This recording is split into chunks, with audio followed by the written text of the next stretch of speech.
ज्योतिषी मिल गया, उसको हाथ दिखाते। ज्योतिषी ने बता दिया 7.5 शनि तुम पर लगा है। बहुत उलझन हो गई। 7.5 शनि, 7 होता तो भी ठीक, 8 हो तो भी ठीक, अब 7.5 आधा टुकड़ा लगा हुआ। अब 7.5 शनि, शनि तो देवता है, वो किसी के ऊपर लग करके उसको सताएगा क्यों? और जो सताता है वो देवता नहीं होता है, और जो देवता होता है वो किसी को दुख नहीं देता है। और कहते हैं 7.5 शनि तुम्हारे घर में 1 महीने में कुछ अपशकुन हो जाएगा, कोई दुर्घटना हो सकती। लोग डर गए तो पूछते क्या करना पड़ेगा। मैंने सुना है कोई यादव जी अपने द्वार पर भैंस का दूध दूह रहे थे। वहाँ ज्योतिषी पहुँचा, उनकी भैंस देखा, उनके एक ही बच्चा था यादव जी के। तो उस बच्चे का हाथ देखा, हाथ देखकर बताया कि आपके बच्चे की सौभाग्य रेखा अच्छी है, लेकिन 7.5 शनि चल रहा है। तो यादव जी डर गए, बोले ये कैसे शांत होगा? बोले काला धन दान कर दीजिए। कुछ दान करना बुरा नहीं, दान तो देना चाहिए। कन्यादान, रक्तदान, नेत्रदान, समयदान, श्रमदान, बुद्धिदान, ज्ञानदान, अन्नदान, दान करो, अच्छी बात है। लेकिन ये आडंबर के साथ डर के करो, उससे कोई फायदा नहीं। तो यादव जी गुरु बना चुके थे, तो उनके गुरु जी उस समय घर में आए थे। प्राचीन समय में गुरु लोग अपने चेला के घर जाते थे तो 2, 4, 5 दिन रहते थे। अब कम रहते हैं गुरु लोग भी टाइम नहीं, बिजी बहुत है, और वहाँ डेरा डालना ठीक भी नहीं, क्योंकि चेला भी बिजी है। चेला भी बिजी है, एक चेला अनेक झमेला, खेती भी करना है, दुकान भी चलाना है, रिश्तेदार भी देखना है, लड़के को स्कूल पहुंचाना है, इलाज भी कराना है, झगड़ा हुआ उसमें कोर्ट में भी जाना है।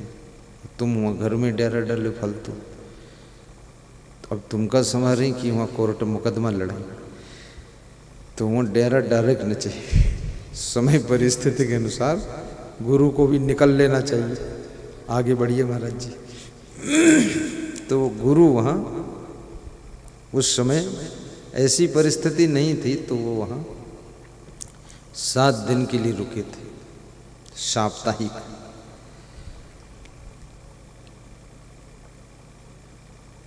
एक सप्ताह बीत रहा था, तो अपने गुरु के पास गया वो यादव चेला। बोला गुरु जी, एक ही बच्चा है और 7.5 शनि लगा है, ज्योतिषी जी बोले हैं कि 7 दिन में मर भी सकत है, काला धन दान करने को उन्होंने कहा है। तो गुरु जी ने कहा ऐसा करो,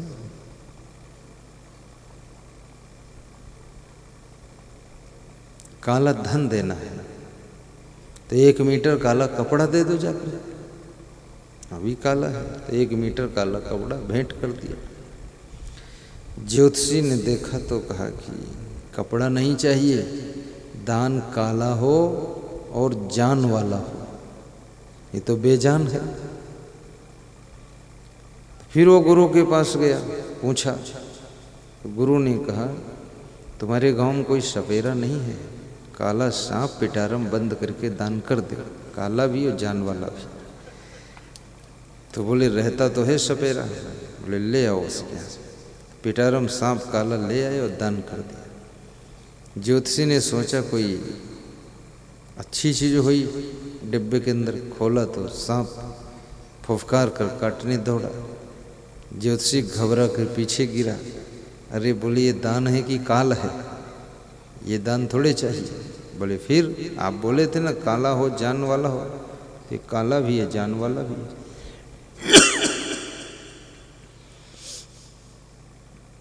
बोले नहीं, दान काला हो जान वाला हो और साथ साथ 4 पैर वाला हो। बोले ठीक है। गुरु के पास फिर गए, लक्षण बताया कि गुरुजी वो 4 पैर वाला भी होना चाहिए। तो गुरु ने कहा तुम्हारे घर में बिल्ली नहीं पली है क्या? बोले है पली, काले रंग की है। बोले तो सब लक्षण मिल रहे हैं, जान वाली है और काली है और 4 पैर वाली, वही दे दे। तो बिल्ली ले जाकर भेंट कर दिया। तो ज्योतिषी ने सोचा हर बार दांव खाली चला जाता है, क्या करूं, चलो फिर से। बोले ये नहीं चाहिए दान। बोले क्या? बोले दान काला हो जान वाला हो 4 पैर वाला हो साथ साथ दूध वाला हो। बोले ठीक। वो ज्योतिषी उनकी भैंस लेना चाहता था। तो ज्योतिषी भी होशियार है और यादव जी सीधे थे बेचारे, लेकिन उनका गुरु होशियार है। गुरु पारखी गुरु था। पारखी गुरु का शिष्य कभी भटकता नहीं, उसको कोई ठग नहीं पाता। तो गुरु से यादव जी ने पूछा कि गुरु जी, उन्होंने कहा दान काला हो जान वाला हो 4 पैर वाला हो दूध वाला हो। तो गुरु ने कहा तुम्हारे गांव में कोई काली कुतिया नहीं ब्याई है? बोले है कुतिया, वो प्रधान जी की है पूरा मोहल्ले। बोले उसको रोटी का लालच देकर ले आओ और बांध के ज्योतिषी जी का दान कर दे। तो कुतिया पकड़ लाए वो और ज्योतिषी जी को दान किया। तो ज्योतिषी जी ने अपने माथे पर हाथ मारा और कहा कुछ भाग्य ही साथ नहीं दे रहा है, अब आगे क्या करूं? यादव जी ने कहा ये दान काला है जान वाला है 4 पैर वाला और दूध वाला भी है। तो ज्योतिषी ने कहा मुझे ये कुतिया नहीं चाहिए, मुझे तुम्हारी भैंस चाहिए। तो फिर उसने गुरु जी से बताया कि वो भैंस मांग रहे हैं। तो गुरु जी ने कहा कि उनसे बता दो भैंस हम दान दे सकते हैं, लेकिन ये आडंबर करके नहीं देते कि 7.5 शनि के डर से हम दें। भूत प्रेत चुड़ैल मरही मशान नटवीर खबीस जिंद परिंद ओझा वेगा नाउत जंतर मंतर तंत्र टोना टंबर जादू 7.5 शनिश्चर मंगल टेढ़ा सीधा शकुन अपशकुन ये सब मिथ्या होते हैं। इसमें कभी विश्वास मत कीजिए, भरोसा मत कीजिए। कितनी महिलाओं के ऊपर बहुत चुड़ैलें आती है, उठा उठा कर पटकती हैं इनको। मध्य प्रदेश में मेरा सत्संग था जिस गांव में ध्रुव का जन्म हुआ था, उतनवाड़ गांव। तो वहाँ एक सज्जन मुझे बोले कि थोड़ा घर चलो मेरे। तो हमने कहा चलो। तो वहाँ उनकी बहन जो है धड़ाम से गिर गई, लोटने पोटने लगी। तो हमने कहा ये क्या मामला है? बोले इसके ऊपर कोई हवा आती है। तो हमने कहा हवा जब चलती है तो सबके लग जाती है, खाली इसके ऊपर हवा दे और घर के सब बच जाते। तो लुढ़कती पुढ़कती थी। तो हमने कहा चलो हमको यहाँ से निकलने दो, इस हवा की कोई नहीं दवा है, इसकी हवा निकल जाने दो, उसके बाद समझाएंगे। 10-15 मिनट हवा शांत हुई गई। फिर हमने कहा उसको स्नान करके ले आवे। यहाँ लाए, घर भरे आए, उसको समझाया। तो वो लड़की खीसे काढ़त रहे। तो हम कहें खीसे काढ़ पूरे घर की खीसे निकाल दे हो और खाम खान नौटंकी तुम करती। ये हवा कहाँ से तुम्हारे अंदर घुस गई? हवा तो टायर के ट्यूब में भरी जाती है, अब तुम्हारी भरी गई हवा ये कौन हवा, ये कौन बाटल खावा है?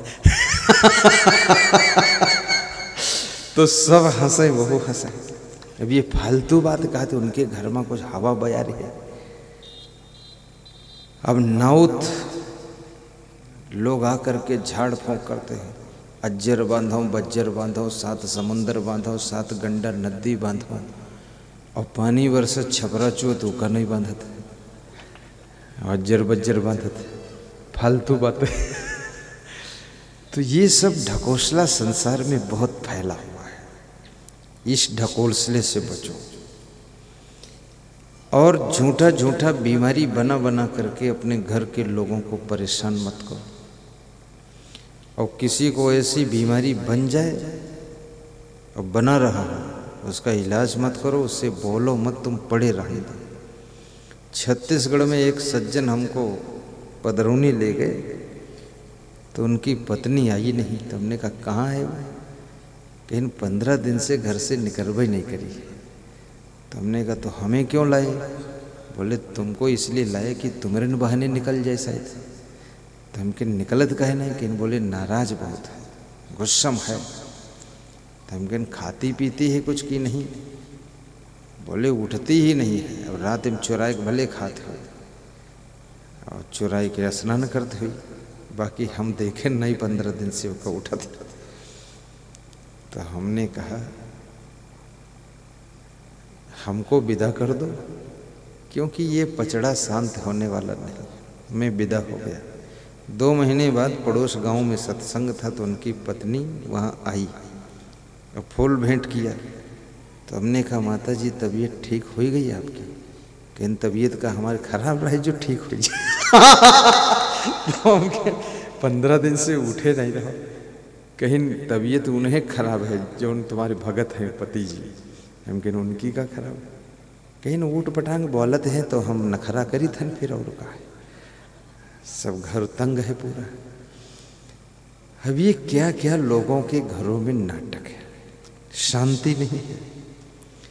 फिर मंदिरों में शांति ढूंढने जाते हैं, मंदिर में मूर्ति के सामने हाथ जोड़कर खड़े होते, कहते तुम्हें हो माता चविता तुम्हें हो, और अपनी माँ जिसने जन्म दिया उसका कहा तुम बुढ़िया हो, और बाप कहा तो ये बुढ़ऊ जब तक न मरी है तले कल्याण नहीं, और मूर्ति से कहा तुम्हें हो माता चविता तुम्हें हो। तो भगवान एक मूर्ति समझत है जौन माँ बाप का पैदा करनी है, उनका तो बुढ़वा बुढ़िया खाते हैं और हमका माता पिता बतावत है, और वास्तव में जो माता पिता बन गए तो ये हमको कूटी बहुत है। तो भगवान तुमका कबू मिलबे न करी। भगवान समझ गया जाल तुम्हारा कि जब इंसान के साथ में इसको व्यवहार करना नहीं आया, माता पिता के साथ में बर्ताव करना नहीं आया, तो ये भगवान के साथ कैसे बर्ताव सही कर पाएगा। जो आदमी 2 किलो वजन नहीं उठाए बहुत, वो 2 कुंटल कैसे उठाएगी। जो इंसान को समझ नहीं पाया, भगवान कैसे समझेगा। जो घर की नारियों को नहीं समझ पाया, वो दुर्गा देवी कैसे समझ पाएगा। अब दुर्गा देवी गीत गाते हैं, 9 दिन दुर्गा और 9 दिन के बाद फिर मुर्गा। तो और फिर भजन बोलते हैं रामा रामा हरे हरे, और मुर्गी अंडा घरे घरे, हरे कृष्णा हरे रामा 2-2 अंडा सुबह शामा। रघुपति राघव राजा राम, पता न पावे सीता राम, शाम हुई तो 200 ग्राम। रघुपति राघव राजा राम, पता न पावे सीता राम। ये क्या नाटक बना रखा है। एक आदमी कहता था हम दारू पीते हैं तो तुलसी दल डाल कर पीते, क्योंकि हम वैष्णव परिवार के, डायरेक्ट नहीं पीते, तुलसी दल डाल देता हूँ वो पवित्र हो जाती है। हम कहते तुलसी दल लेटरिन में डाल दो और फिर खा लो पवित्र हो जाए। कहल तुमसे तर्क ना करी भाई, हम कहते फालतू बात मत बोलो। वो तुलसी दल डाल के हैं दारू पवित्र करते, तो तुलसी दल डाले से दारू पवित्र हो सके तो गोबर में डाल दो, वह पवित्र हो जाए। घर में हलवा बनाओ की जरूरत है नहीं, गोबर हलवा हो गया।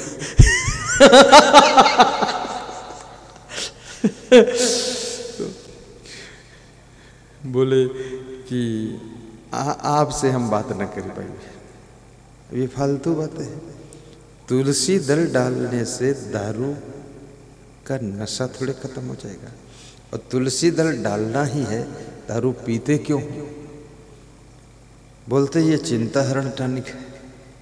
अगर चिंता हरण टॉनिक है तो आज तुमने पी लिया तो तुम्हारी चिंता हर जानी चाहिए, तो फिर कल क्यों पीते हो?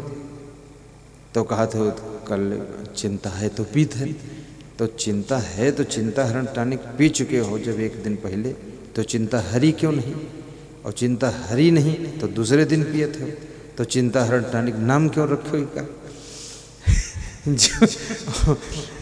तो फिर चुप है। शराब कभी मत पियो, होश में रहो, विवेक से कार्य करो, एक एक पैसे का सदुपयोग करो। धन कमाना बहुत बड़ी बात नहीं, धन कमाना बहुत बड़ी बात नहीं है, धन बचाना और धन से खुद को बचाना बहुत बड़ी बात है। जब धन बढ़ता है तो आदमी धन से खुद को नहीं बचा पाता है, क्योंकि धन से बहुत बुराइयाँ आती हैं। धन से 5 स्टार होटल पहुंच जाओगे, धन से व्यभिचार कर लोगे, धन से हीरोइन मिल जाएगी, धन से इंग्लिश बियर मिल जाएगी, महा ठंडी बियर, न जाने कितनी गर्मी अंदर है, महा ठंडी बियर। जानवर कोई बियर नहीं पिए, सब शांत रहता, ये बियर पिए थे।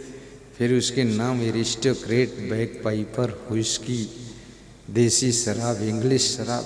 हिंदी बोले कि नहीं पावते, इंग्लिश पिए बैठे। क्या लोग अजीब है। वो फिर नशे में ना तो पत्नी को पहचानते न बच्चों को पहचानते, पूरा घर तबाह हो गया। और सवेरे उठते हैं जब नशा उतरा तो गांव भर में ज्ञान की बात सुनाते हैं कि संसार में है कुछ नहीं, आत्मा अमर है, ये मृत्यु लोक है जहाँ कुछ साथ जाएगा नहीं। शाम दारू की बोतल फिर ले बैठे। लोग पूछें तुम तो सुबह कह रहे हो कुछ साथ ही न जाइए, कहीं जाए चाहे न जाए तो दारू तो जैवे करी साथ, स्वर्ग लोकम भी मिलेगी। दूध बेच करके दारू पीते हैं लोग, अमृत बेच करके जहर पीते हैं लोग, और अपने आप को बुद्धिमान भी कहते हैं। कोई समझाए तो कहा भगवान फिर ये सब बनाइन का है, उल्टा तर्क करते हैं कि भगवान जो उनको सब बनाई नहीं का प्रयोग करे चाहिए। बताते इसको प्रयोग करना चाहिए, तो भगवान सब नाक थोक बने नहीं, योग खई हो तुम, प्रयोग कर ले। तो फालतू बात कर कर के लोग बुराइयों में फंसे रहते हैं। तो कबीर साहब कहते हैं भरम बढ़ा तीनों लोक में, तीनों लोक में भरम बढ़ा हुआ। और सबसे बड़ा भरम है सुख कहाँ है। जहाँ सुख है वहाँ सुख दिखाई नहीं देता है, ये बहुत बड़ा भरम है। और जहाँ दुख है वहाँ सुख दिखाई देता है, ये मामूली भरम है, बहुत बड़ा भरम है। लोगों को संसार के भोगों में सुख दिखाई देता है, बल्कि वहाँ दुख है। आग में शीतलता और शीतलता में आग दिखाई देती है, और भोगों के त्याग में उनको दुख दिखाई देता है। गांव में जिसका विवाह ना हो, गांव के बहुत से लोग कहा दिखा बेचारे का विवाह नहीं भवा, अकेले न रहेगा भाई, उनका बेचारा बताओ थे। और जिनका ब्याह होएगा, अरे कहीं ना उनका सब ठीक ठाक मामला, सबका ब्याह होएगा ठीक है। लेकिन अब जिसका विवाह नहीं हुआ वो भी बौड़म है, वो घूमत रहेंगे होंगी, कहूँ मिल जाए कैसे हो जाए विवाह। विवाह नहीं हुआ वो सबसे बड़ा सौभाग्यशाली है, इसमें कौन सुख रखा है। कोई भी स्त्री आज तक विवाह करने के बाद सुखी नहीं रही, अब कोई पुरुष विवाह के बाद सुखी नहीं रहा, और व्यभिचार के बाद कोई बिल्कुल सुखी नहीं रहा है। इसमें सुख है ही नहीं, तुम चाहे इसको 1000 बार दोहराओ। भोगत ख्वाहिश बढ़त है छोड़त बेपरवाह, त्यागत थोड़ा कष्ट है भोगत हो यथा। और हर समय कोई भोगों को भोगता भी नहीं है। आप बीमार हो गए, हॉस्पिटल में हैं, भोगों को नहीं भोग सकते। आप जेल में हैं, भोगों को नहीं भोग सकते। तो जेल में जब 1 साल तक भोगों को त्याग कर तुम रह सकते हो, हॉस्पिटल में 2 महीना भोगों को त्याग कर रह सकते हो, तो फिर जिंदगी भर भी त्याग कर रह सकते हो। काहे के लिए लफड़ा पालत फालतू बवाल। लेकिन लोगों के पास संयम नियम नहीं, मन चंचल बहुत है, कंट्रोल नहीं है, इसलिए लोग ज़्यादा दुखी होते हैं।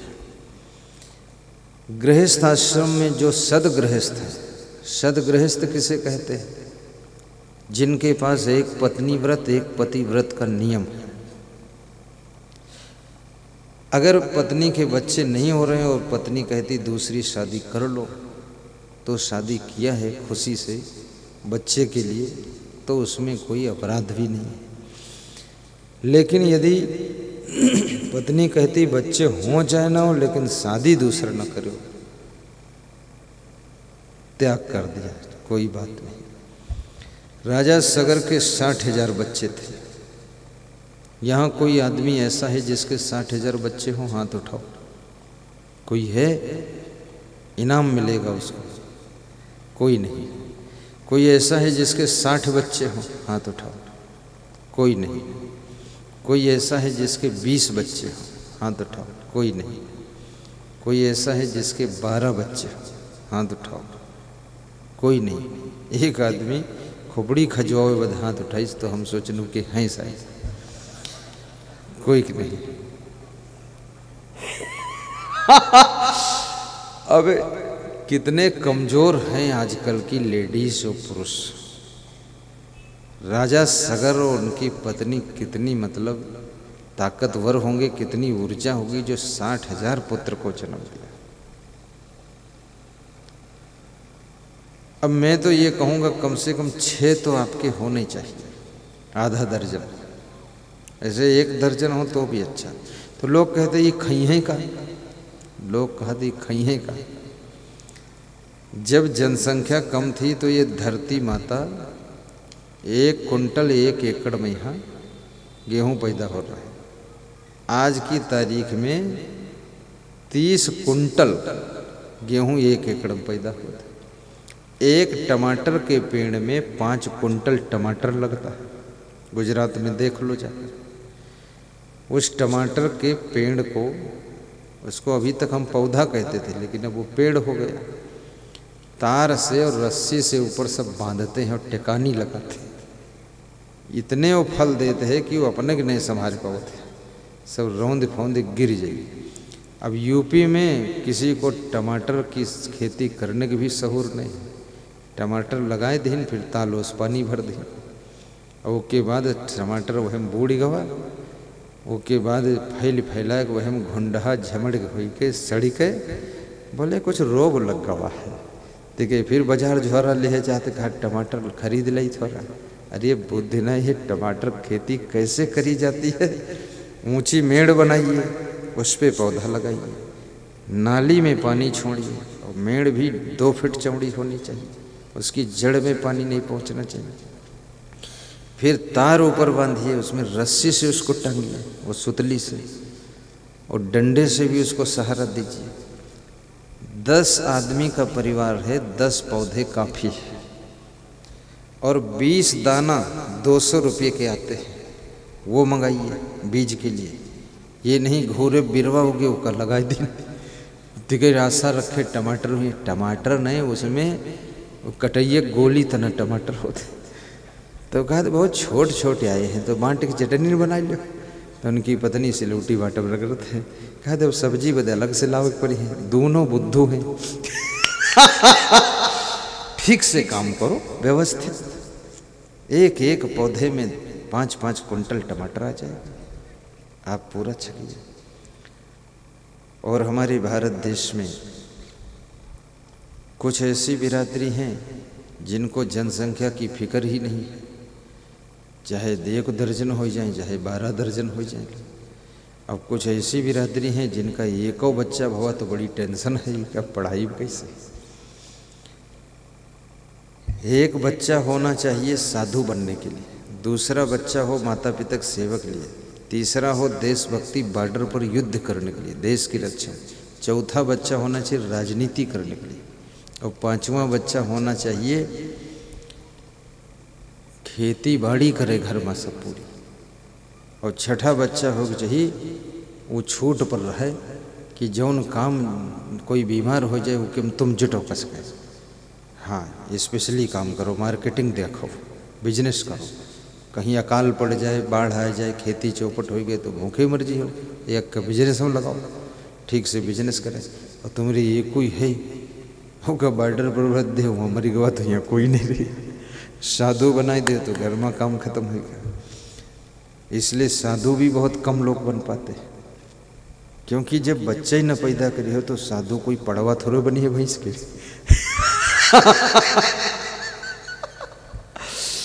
तो इनकी संख्या भी पर्याप्त होनी चाहिए। अभी मैं एक गांव में गया था तो हमने एक आदमी से कहा तुम एक बच्चे को साधु बना दो। कहीं एक नहीं तुम 3 ले जाओ। कहीं हैं कितने? कहीं 9 हैं, 3 तुम ले जाओ। इनका गांठे लो छूट दे दे समझाओ। तो हमने कहा गांठे कोशिश करन कि बन जाए साधु, कोई धर्म प्रचार करिए। तो वही 9 के 9 बहुड़म रहे, एक कौ नहीं गठे। क्योंकि बैल से ने तो बैलो ही पैदा हुई, वो शुद्ध साई कोई रही भाई नहीं, कोई दिमाग नहीं, विवेक नहीं है, समझते ही नहीं। कोई पान पुड़िया खाद, कोई तमाकू खाद, कोई बीड़ी पिए घूमत है, कोई बाल चारों तरफ कटाई से, पीछम बाहर थोड़े खोपड़ी में रखे से, रुई इतना उड़त। हम कहीं यू का बनायो? कहीं नहीं बाई पास रोड पास भवा। बहुत नालायक, घर भर सब लड़का वैसे, कोई विवेक नहीं। आजकल फैशन बहुत विचित्र है। अभी नेपाल में हम गए, वहां भी सब ऐसे देखा मैंने। अब जो कुछ आपत्ति आती है, मार झोर वो सब खोपड़िन पर है। लेडीजें भी सब बारण में हम अर्जी हैं, कंघी और कंघा झर झर, फिर कटिंग सेटिंग डेंटिंग पेंटिंग, और फिर थोड़े टुकड़ा काट के वो जब झुकें तो बाहर थोड़े आगे लटकते गए, फिर उठाए कान में दर्द, फिर आगे झुकर लटकर, दिन भर यही काम करी हो कि कुछ और करैया हो। बहुत वैधी। अब उनके ही बार को देखे, अपन खोपड़ी देखे कि टाइम नहीं, तुम्हारी बार को देखे, फालतू काम करती हो। पुरुष लोग भी अभी देखें, जब ये बार आगे के लटकौती हैं तो पुरुष लोग चारों तरफ से बनवाई थी कि सब साफ करो, ऊपर को उड़ाओ, अपन समरियों का कुदार फरुआ चले। बहुत मूर्खता लोगों में कूट कूट कर भरी हुई है। न जाने कितनी विषय वासना है, क्या करने की इरादा है। शुद्ध नियम संयम से रहो, शांति प्राप्त करोगे। ये फैशन में कहाँ शांति। हमसे एक सज्जन ने पूछा कि तुम रोज यह कपड़ा पहनते हो का? इमा उबत नहीं होगा? हमने कहा हम इनका दिखता ही नहीं है, तुम उबे ले मत, बस अंग ढका रहे, इमा उबे कौन का? कपड़ा रोज बदलत है, लफड़ा कबहू नहीं बदलत। ये कपड़ों में कुछ नहीं है। कुछ लोग समझते हैं कपड़ा अप टू डेट पहन लोगे तो बड़ी इज्जत बन जाएगी। इज्जत कुछ न बनी। शंकर भगवान कबहू कपड़ा नहीं पहरी, बाघ के खाल कमर में लपेटे घूमत, न पैंट पहरी न अंडरवियर। और इज्जत अच्छी है, सब ओम नमः शिवाय रोज जपत है। और राम भगवान वो पीले रंग के कपड़ा पहन के वही घूमत रहे 14 साल जंगल में है, सब उनका भगवान मानने। और तुम इतनी टाइट पैंट पहरे हो, बंदूक हो नाल से टाइट ज़्यादा है, और मानत कोई नहीं, सब समझते बौड़म जा रहा है।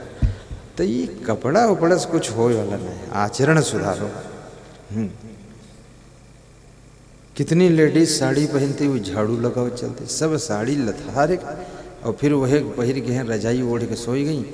अब रजाई में सब गोबर ले सिने, अब रजाई को धोई, रुई धोई हो तो खराब ही। अब इतनी बुद्धि नहीं है, लथारत। अरे पाँव कोई कोढ़ी है कि अंगुली कट गई है, देखा खोल दे हो तनी का हुई, तनी उठा के पहरो। तो ये सब फैशन नहीं है, ये मूर्खता है। अब ये हीरो हीरोइन की नकल करना, हीरो हीरोइन नकल करके क्या करोगे? इस मन को फ्रेश कीजिए और इंद्रियों को बस में कीजिए और विवेक ज्ञान को प्राप्त कीजिए।